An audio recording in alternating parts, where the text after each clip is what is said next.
Hello，我係 Joseph。我哋呢個 project 叫 Puffy 自動變形建築物料。我哋做呢個 project 最大嘅動力都係想根本咁樣令到香港建築業更加安全。因為極端天氣發生得越嚟越頻密，地盤工作環境越嚟越危險。呢幾年酷熱天氣日數都上升咗唔少。另外，雨量都有大幅提升，令地盤可以開工嘅日數少咗，亦都增加咗工作安全嘅風險。事實上，無論我哋幾努力做保護措施，地盤都一直有意外發生。香港又濕又熱，同熱相關嘅問題仲提升咗添。由此可見，室外環境真係越嚟越唔合適工作，而我哋一定要為未來做好準備。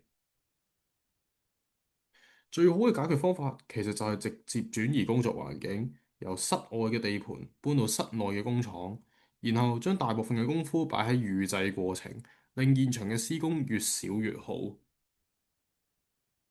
而我哋嘅自動變形物料技術就係咁嘅方案啦。呢個係我哋研究團隊做出嚟嘅 prototype。我哋可以調整物料分佈，控制最後想變出嚟嘅形狀。為咗達到變形效果，我哋發明咗一種物料結構，而用呢種物料結構就可以做到細胞式嘅變形原理。除此之外，我哋都整咗個程式去自動化物料嘅設計同生產嘅流程。呢度有啲編程同埋製作嘅相，